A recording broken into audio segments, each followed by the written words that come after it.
जाएंगे। राहुल गांधी जेल जाएंगे, हम स्वागत करते हैं राहुल गांधी जी के जेल जाने का। अगर राहुल गांधी जी को 2 साल की सजा सुनाई गई है तो बिल्कुल हम कानून का स्वागत करते हैं। ये इंसानियत खतरे में है, धर्म खतरे में है, ये सब चीजें हमारे देश के अंदर खतरे में पड़ती जा रही है। क्या राहुल गांधी जी ने अडानी के, अंबानी के कपड़े फाड़ दिए थे क्या? हम ये सवाल करते हैं मोदी सरकार से, कौन से नीरव मोदी, कौन से ललित मोदी के अंदर हवाइयाँ छोड़ दी थी जो मानहानि का दावा कर दिया? कमंडल और झोला हम दान देंगे, आप उसको पहन के जो कहते थे कि मैं झोला उठाऊंगा और निकल लूंगा, वो कांग्रेस की तरफ से आपको झोला मिलेगा। 2024 की तैयारी करिए, झोला पहन। राहुल गांधी से माफी मांगते नजर आएंगे कि हमारे द्वारा गलत फैसला हुआ। नाली की गैस से साइंटिस्ट वैज्ञानिक फेल कर दिए इन्होंने। आज तो मैं कहता हूँ सारे साइंस वालों को मुकदमा करना चाहिए कि हमें भी सिखाओ नरेंद्र मोदी साहब कैसे आपने चाय बनाई थी, हम भी सीखना चाहते हैं। नरेंद्र मोदी साहब नाली की गैस में से चाय बनाते हैं, डायरेक्ट पाइप छोड़ते हैं। अरे भाई साहब ये कौन सी साइंस है, हमें भी समझाओ। बायोगैस हमें समझ में आती है, पर नाली के अंदर डायरेक्ट पाइप छोड़ के चाय बनती है, ये समझ में हर तरफ चल रही है। आप इससे अचानक को यहाँ देख लो कि एक पंछी की मोहब्बत और एक आदमी को देश से मोहब्बत, ये लोगों को बर्दाश्त नहीं हो रही। राहुल गांधी ने वतन से प्यार किया, राहुल गांधी ने लोकतंत्र से प्यार किया, राहुल गांधी ने संविधान की इज्जत करी और उसने एक पंछी की, एक प्रकृति की, एक नीति की इज्जत करी। तो ये दोनों को अगर आप मिला करके देखोगे तो एक तरफ हमारे देश के अंदर लोकतंत्र खतरे में है और एक तरफ हमारे देश में वन्य प्राणी खतरे में है। तो ये इंसानियत खतरे में है, धर्म खतरे में है, ये सब चीज़ें हमारे देश के अंदर खतरे में पड़ती जा रही हैं। तो आज सही मायने में वो एक मोहब्बत के पैगाम तो हमें देखने को मिलते हैं कि आरिफ अगर अपनी गाड़ी भी चला रहा है, बाइक चला रहा है, तो सारा उड़ता हुआ उसके पीछे जाता है। एक प्लेट में खाना खाते हुए वीडियो वायरल हो रही है, तो ये अपने आप में एक शर्मसार करने वाला सरकार का फैसला था कि उसको दूर भेज देना। आरिफ का बयान है कि जब सारस से वो मिले थे तो सारस जख्मी था, उसकी उन्होंने इलाज किया, उसे सही किया, तो सारस को मोहब्बत हो गई। तो ये तो हकीकत है। अगर आपने ये देखा है कि शेर के बच्चे कुत्तों के साथ खेलते दिखते हैं, क्योंकि उन कुत्तों के साथ जो लेब्रा डॉग होते हैं वो सबसे ज़्यादा एक मोहब्बत रखने वाला कुत्ता है। तो लेब्रा के साथ आपको मैं शेर की कितनी वीडियो दिखा दूंगा, और वैसे शेर 2 मिनट में कुत्ते को दबोच के खा दे, पर वो लेब्रा माँ ने आज उन शेर के बच्चों को भी दूध पिलाया है। तो आप इस चीज़ को समझो। मोदी जी भी तो शेर ही हैं। अरे यार, आप मोदी को कहाँ से बीच में लेके आ गए? सारस की मोहब्बत में ऐसे बंदों को मतलब नफरत का पैगाम बांटते हैं। यहाँ मोहब्बत की बात चल रही है। इस वजह से बीच में ला रहा है क्योंकि वो मोर के साथ प्यार दिखाते हैं, फोटो वायरल होती है, वीडियो वायरल होती है। वो तो एक एजेंडा था। अच्छा। वो तो एक अपना प्रमोशन का जरिया था।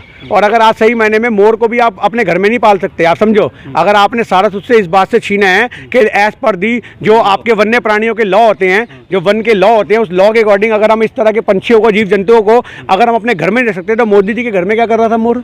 आज मोदी जी के ऊपर क्यों नहीं प्रावधान के अकॉर्डिंग सजा होती है? पर आप यही तो बात है ना मेरे भाई, आज यही तो बात है कि आज हमारे देश में इंसानियत को कुचलने वाले जो लोग हैं वो गद्दी पे बैठ चुके हैं। जो वो खुद करते हैं तो उनको सब कुछ सही दिखता है कि हम करेंगे तो वो प्यार मोहब्बत है, अगर कोई दूसरा करेगा तो वो षड्यंत्र है। केवल जुदा नहीं किया गया सारस को आरिफ से, उस पर केस भी लगा दिया गया है आरिफ पे। देखिए, ये तो ऊपर वाले की जो वकालत होती है ना, जो ऊपर वाले का फैसला होता है, आप समझना, फैसला सुनाने वाले के साथ क्या होगा ये ऊपर वाला जानता है। ये जो जज है, न्यायालय है, जो वकील है, जो भी इंसान आरिफ के अगेंस्ट मुकदमा लड़ेगा, ऊपर वाले की कोर्ट में उसका न्याय बड़ा गंदा होगा। ये हम आपको सच्चाई बता रहे हैं। क्या लग रहा है, राहुल गांधी जो है फिर से सांसद जाएंगे या जेल जाएंगे? राहुल गांधी जेल जाएंगे, हम स्वागत करते हैं राहुल गांधी जी के जेल जाने का।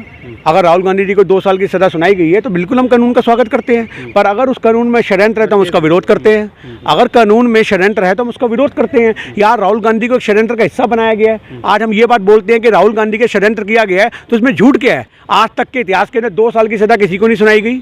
आप समझो इस बात को, 2 साल की सजा किसी को नहीं सुनाई गई, पर आज सिर्फ राहुल गांधी को सुनाएगी। क्या राहुल गांधी जी ने अडानी के, अंबानी के कपड़े फाड़ दिए थे क्या? हम ये सवाल करते हैं मोदी सरकार से, कौन से नीरव मोदी, कौन से ललित मोदी के अंदर हवाइयाँ छोड़ दी थी जो मानहानि का दावा कर दिया?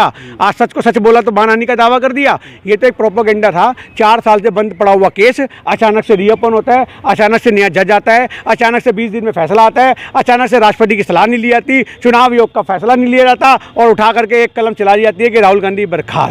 और यही लोग, आपको मैं बता दूं, यही लोग थोड़े दिन बाद राहुल गांधी से माफ़ी मांगते नजर आएंगे कि हमारे द्वारा गलत फैसला हुआ। कौन मांगेगा माफी? ये संसद के अंदर जिन्होंने कलम चलाई है ना राहुल गांधी के पर्चे की, यही लोग माफ़ी मांगेंगे। और उसका आपको लाइव एग्जांपल ओम बिरला का बयान देखने को मिल गया होगा कि जो कह रहा है, मैं क्या कहना चाह रहा हूँ वही तो कह रहा हूँ। ओम बिरला क्या कह रहा है, स्पीकर साहब क्या कह रहा है कि हमसे गलती होगी, हमने तो ऐसे बोले नहीं कि, मतलब गलती इन द सेंस वो ये कहना चाह रहे हैं कि हमने सदस्यता रद्द ही नहीं करी। अगर वो ये कह रहे हैं हमने सदस्यता रद्द नहीं करी, तो फिर वो पर्चा क्या कहता है? वो पर्चा क्या कहता है अपने आप में? जो पर्चा किसने लिख दिया, किसने टाइप करवा दिया।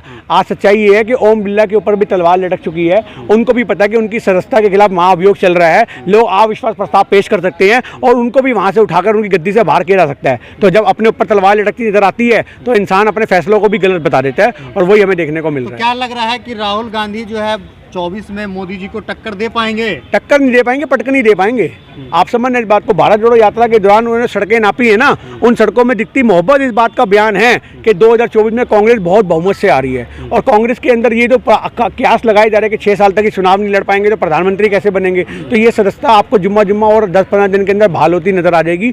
अगर हाई कोर्ट में या सुप्रीम कोर्ट में ये मुकदमा जाता है तो पहली ही पेशी में, बाद में भी चलाना ये क्लिप होने वाला ऐसा, पहली पेशी में मुकदमा खत्म हो जाएगा और राहुल गांधी को एक लेटर आएगा कि आपकी सदस्यता बहाल की जाती है। कहा जा रहा है कांग्रेस को बात करने की तमीज नहीं है, भाई चोर कह रहा है मोदी को और बहन कायर कह रही है प्रधानमंत्री को। सच्ची तो कह रहे हैं, सच को सच कहेंगे। आज अगर देश के अंदर किसी को माफ़ी मांगने का अगर सही मायने में देखा जाए तो वो हमारे देश के नरेंद्र मोदी साहब हैं, जिनके बयानों के अंदर अश्लीलता दिखती है, उनके बयानों के अंदर तो कायर शब्द दिख रहा है, वो सच तो सच ही है। आज नरेंद्र मोदी कहते हैं बेटी बचाओ बेटी पढ़ाओ, 50 करोड़ की गर्लफ्रेंड, आप समझो, स्वरूप नखा, दीदी ओ दीदी, इनके सारे बयान, नमक को लवण कहा जाता संस्कृत के अंदर, मोदी जी तो उसको पता नहीं घोड़ा घोड़ा कहते नहीं क्या क्या बना देते हैं। तो आज ये सबसे बड़े सवालों के लिए माफ़ी कब मांगेंगे? भारत की जनता को 600 करोड़ मतदाता बता दिए, आप समझो इस बात को, 600 करोड़ मतदाता भी हो गए। आंसू गैस में से पता नहीं कौन सी हवाएं अलग करते फिरते हैं, नाली की गैस से साइंटिस्ट वैज्ञानिक फेल कर दिए इन्होंने। आज तो मैं कहता हूँ सारे साइंस वालों को मुकदमा करना चाहिए कि हमें भी सिखाओ नरेंद्र मोदी साहब कैसे आपने चाय बनाई थी, हम भी सीखना चाहते हैं। हमें बायोगैस का प्रावधान तो पता है, पर डायरेक्ट नाली की गैस से, और भाई साहब डायरेक्ट तो पेट्रोल भी यूज़ नहीं होता। आज भारत के अंधभक्तों को ये सोचना चाहिए, डायरेक्ट तो पेट्रोल भी यूज़ नहीं होता भाई मेरे। पेट्रोल भी अगर आता है तो उसकी सफाई होती है, रिफाइनिंग होती है, ये साइंस कहती है। आप डायरेक्ट पेट्रोल, कच्चा पेट्रोल गाड़ी में डाल दो, आपकी गाड़ी का इंजन खत्म हो जाएगा, आप गाड़ी नहीं चला सकते। पर नरेंद्र मोदी साहब नाली की गैस में से चाय बनाते हैं, डायरेक्ट पाइप छोड़ते हैं। अरे भाई साहब ये कौन सी साइंस है, हमें भी समझाओ। बायोगैस हमें समझ में आती है, पर नाली के अंदर डायरेक्ट पाइप छोड़ के चाय बनती है, ये समझ नहीं आता। ये साइंस फेल कर दी नरेंद्र मोदी ने। समाज राहुल गांधी के साथ है, सिख समाज राहुल गांधी के साथ हो या ना हो, हर सच्चा आदमी भारत का राहुल गांधी के साथ है।